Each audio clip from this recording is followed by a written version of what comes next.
అగ్రరాజ్యాల నడుమ రగులుతున్న చిచ్చు ఏ క్షణం అయినా ప్రపంచాన్ని ఇప్పుడు కాటేవచ్చు. మూడో ప్రపంచ యుద్ధానికి ముహూర్తం ఆసన్నమైంది. ఏ క్షణమైనా మూడో ప్రపంచ యుద్ధానికి ప్రపంచ దేశాలు సన్నద్ధమవుతున్న దారుణ క్షణాన ఇప్పుడు మహనీయ విప్లవ నేత చెగువేర మాటలే మనకు దిక్కు, మానవాళికి ఆదర్శ మార్గం. ఆయన ఇలా అన్నాడు: విద్వాంసులైన భారతీయులతో మాట్లాడుతున్నప్పుడు సామూహిక విధ్వంసంతో ఉన్న దుర్మార్గుల గురించి మేము తెలుసుకున్నాము. హిరోషిమాలో భయంకరమైన నిజాన్ని చూసినప్పుడు, అణుబాంబును జారవిడిచిన సమయాల్లో మేము సంతోషించినందుకు సిగ్గుపడ్డాం.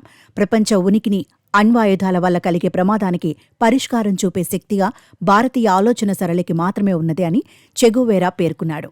ఇండియా వెళ్లినప్పుడు అక్కడి మహనీయులను కలిసే అవకాశం మాకు లభించింది.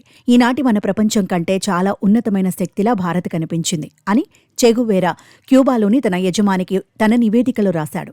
ఈనాడు కమ్యూనిస్టు విప్లవకారుడు చెగువేరా జీవించి ఉంటే అతనికి ఇప్పుడు 89 ఏళ్లుండేవి. కానీ సరిగ్గా 50 సంవత్సరాల క్రితం బొలీవియా దళాల సహాయంతో యుఎస్ రహస్య ఏజెంట్లచే కాల్చి చంపబడ్డాడు.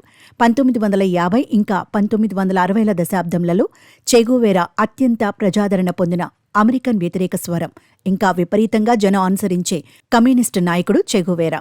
1959లో ఫిడెల్ కాస్ట్రో చెగువేరాను ఆఫ్రికా, ఆసియా దేశాలకు దౌత్య మిషన్పై పంపారు.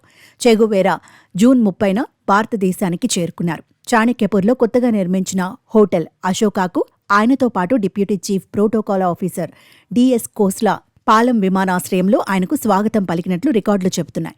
మరుసటి రోజు ప్రధానమంత్రి జవహర్లాల్ నెహ్రూతో సమావేశం జరిగింది.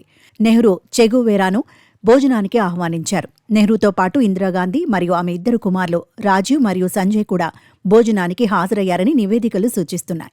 నెహ్రూ సలహాలు చాలా ముఖ్యమైనవి అని అంగీకరిస్తూ చెగువేరా తన నివేదికలో తన భారత పర్యటన తనకు ఆర్థిక పురోగతి, సాంకేతిక పురోగతితో నిజమైన అభివృద్ధిని తీసుకురావచ్చని బోధించిందని రాశారు. చెగువేరా ఒక విప్లవ జ్యోతి, కోట్ల మంది గుండె చప్పుడు, కత్తిలాంటి పవర్ అతడిది. అందుకే ప్రపంచ యువత ఆయనంటే పడిచేస్తారు. ఎవరికీ తెలియని విషయం ఏమిటంటే చెగువేరా భారత్లో కూడా పర్యటించారని. ఇది చాలా తక్కువ మందికి తెలుసు. క్యూబా మంత్రి హోదాలో ఉన్నప్పుడు ఆయన భారత్కు వచ్చారు. ఆయన మాట్లాడుతూ, జవహర్లాల్ నెహ్రూ మాపై ఎంతో అభిమానం చూపారు. క్యూబా ప్రజలతో మేమున్నామని, వారు చేస్తున్న పోరాటానికి మద్దతు పలుకుతున్నామని నెహ్రూ చెప్పినట్లు చెగువేరా ఆ నివేదికలో పేర్కొన్నారు. నెహ్రూ మనకు ఎన్నో విలువైన సలహాలిచ్చారు. క్యూబా ప్రజా ప్రయోజనాల కోసం చేస్తున్న ఉద్యమానికి ఎటువంటి షరతులు లేకుండా మద్దతు ప్రకటించారు. భారత పర్యటనలో ఎన్నో విషయాలు మేము నేర్చుకున్నాం అన్నారు ఆ మహానేత. భారత్ నుంచి వీడుకోలు సమయంలో తన జ్ఞాపకాల్ని గుర్తు చేసుకుంటూ భారత్ నుంచి తిరిగి వస్తున్నప్పుడు స్కూల్ పిల్లలు మాకు క్యూబా, భారత్ బాయ్ బాయ్ అంటూ వీడుకోలు పలికారు. నిజంగానే క్యూబా, భారత్ బాయి బాయ్ అని చెగువేరా రాశారు.